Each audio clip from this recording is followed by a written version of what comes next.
Welcome to my Hebrew channel, Meal of Break. I'm looking at Ruth 2, verse 14. At this point, we are at a point where Boaz is introducing himself to Ruth, and the first part of this verse is a little speech or an invitation on the part of Boaz to Ruth to join them for mealtime.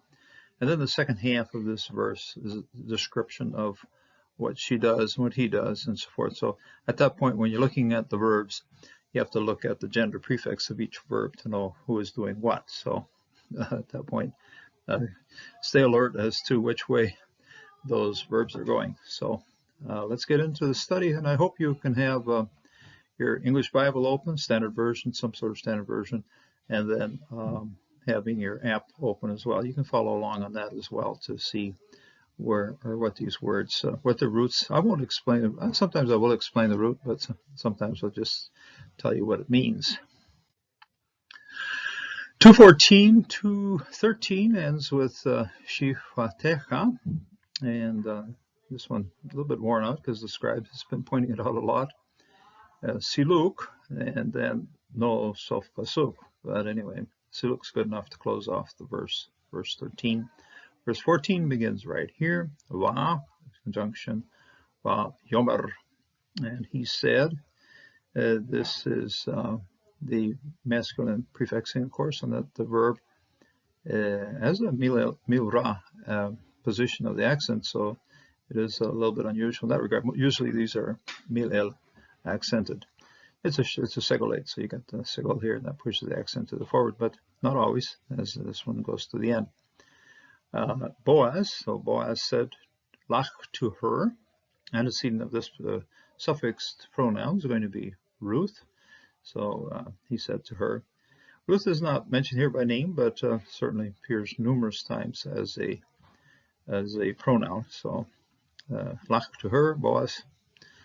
La'et ha'ochel, about the time of the meal, the food. It's a participle is used as a noun. I think the literal Bible lists it as a noun, but it's ochel, okay, to eat.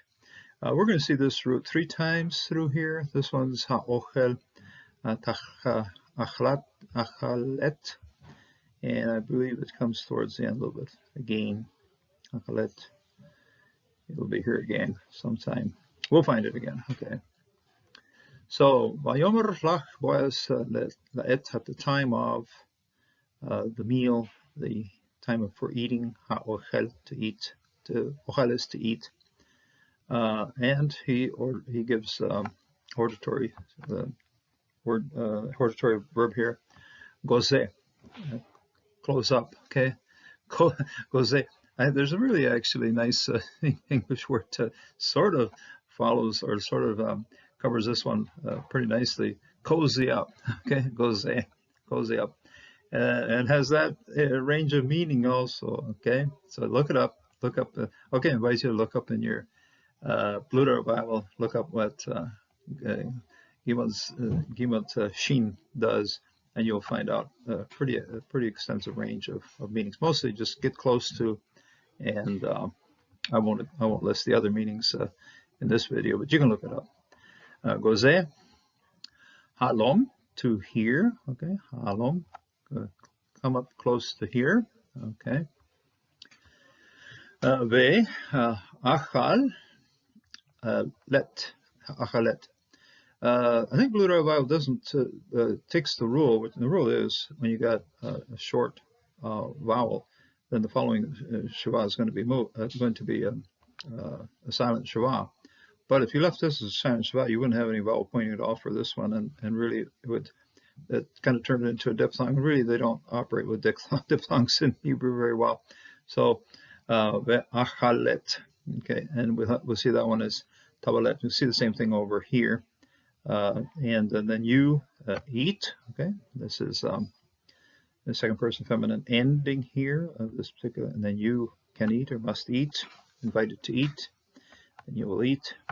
Men, okay, from, that's sometimes meh is added on, is what's called a agglutinated mem.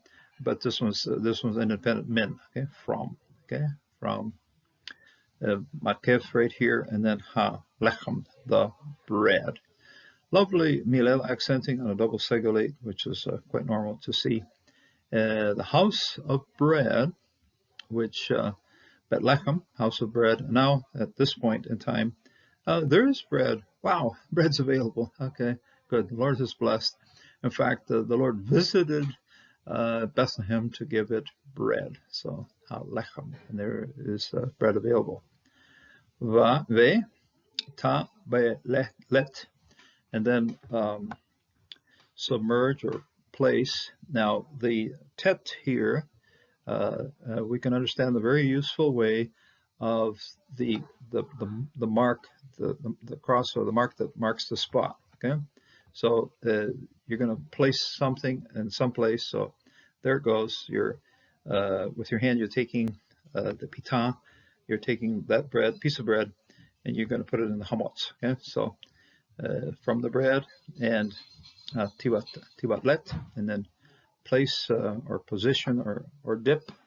We're talking about liquid here, apparently homatz, and then place it in the homatz. So the tet right here, that gives you a sense of pointing at a certain spot and placing it there. We're going to see the same thing over here, okay, with a tet. Here's a tet and here's a tet. They're different, entirely different verbs, most certainly, but also with the concept of placing it or putting it. Okay, so here you have te ve tabalet, and dip it or place it. A pita, the piece of pita bread, pita. Okay, so I think maybe even the word pita may have some derivation from this particular ancient root, but here it is. A pita. Pat is a pad or path, also used for when you're smelting silver or gold, but here it's bread. So pitech. Ba hometz, into the vinegar.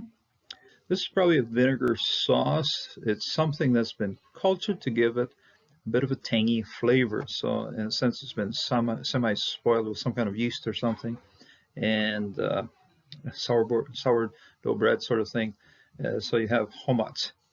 Homatz, because of its use of impurities of yeast and so forth, is prohibited to the Nazarites. So this it's a ceremonially restricted type food. In this case, apparently they were able to eat it. It wasn't at Pesach, wasn't Passover, wasn't a time when they had to be ceremonially cleanliness in place. They could share homatz, okay, the vinegared or the cultured or the soured bread here, or the vinegar, the sauce here that you could put the bread into. So a homatz, actually quite detailed instructions as to what she should be doing and what can be done, or what he's inviting her to do. And then so this up to right here with the atna, this is the logical division of the verse.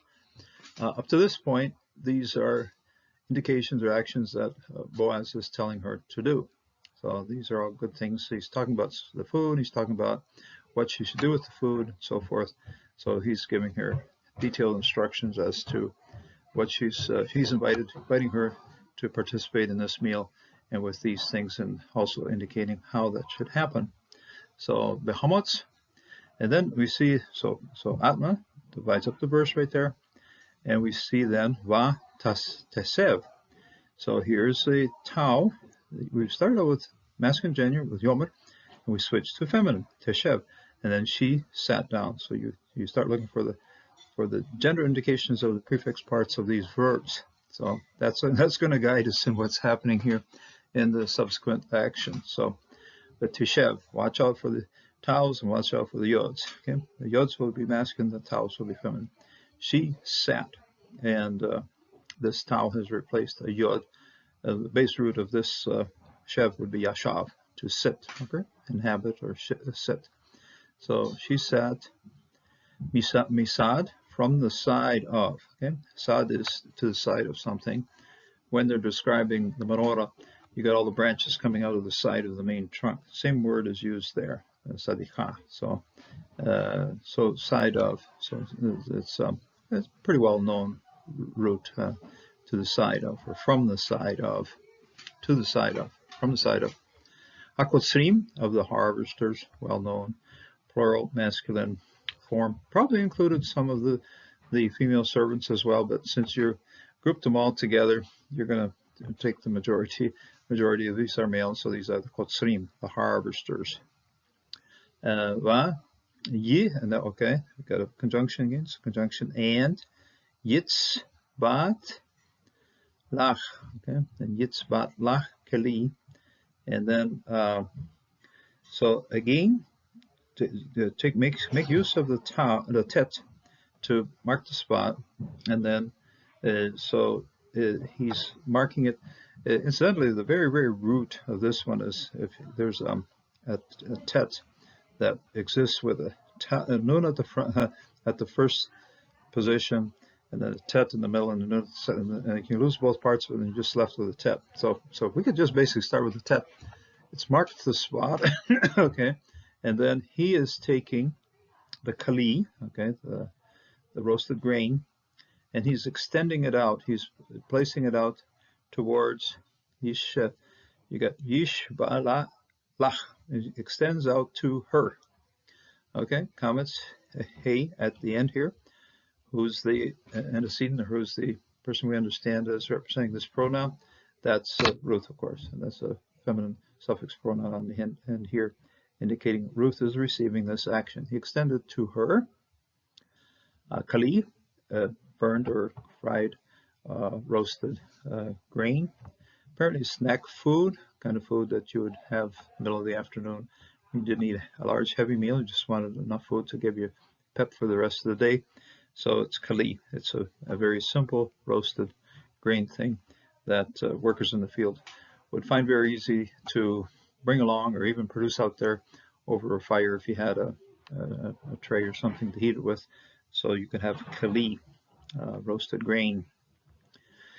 And so he extended to her roasted grain, va tohan, and then she ate. Okay, so look again at the tau. We saw it here with tashev, and we see it again here with tochal. Okay, finally caught up with our third example of ohal right here. First time out for ohal is the meal, ohal, ochel. Second time out for the meal is here, achalat, and she ate, and then and you must eat. Oh, come here and eat. Okay, this is a hortative. Okay, so come here and you must eat, and then indicative prefix form to eat. Okay, tochal, and then she ate. See it here with a lovely tau opening up this, or starting out the first part of this particular verb. It's a third person feminine prefix form of to eat. Then she ate, feminine. Va tishabe, and again, conjunction here, and then ti, same thing as we saw up here. And then she, shiva, she was satisfied, was enough. Okay, shiva, she was essentially full. Okay, she was satisfied. Tishav. And then va tar, okay, tar. The root here is going to be a yeter, has excess or enough, or yeah, as extra. Okay, yetar, and again feminine. And then she had also extra. She had enough. She had an extra. Okay, she was satisfied, and then she kept, in a sense, she kept the extra. This particular verb is important because we're at 2:14 and all the way up to 2:18. Whatever she has left over from what she received here from Boaz, she brings along and she gives it to her mother-in-law. So this particular word is going to show up again within another 2 or 3 verses. We're going to see it again. In other words, she's very generous. In other words, she does get some extra.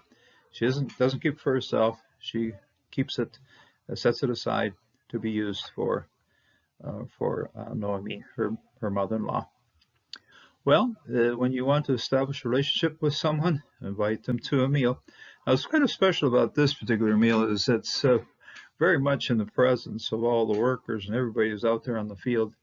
And I'm pretty sure just at the time that this was all happening, they really didn't say much with each other, but certainly afterwards, they're all going to say, wow, did you see what Boaz did? Hey, wow. Did you see what she did? She sat right down beside us. How can that happen? I mean, she's a stranger making herself right at home. Wow. Okay.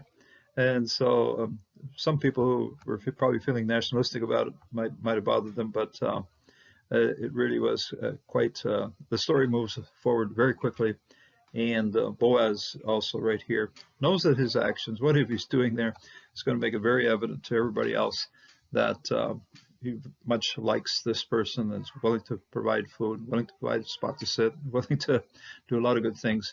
And so, yeah, making his intentions known to all the other people out there.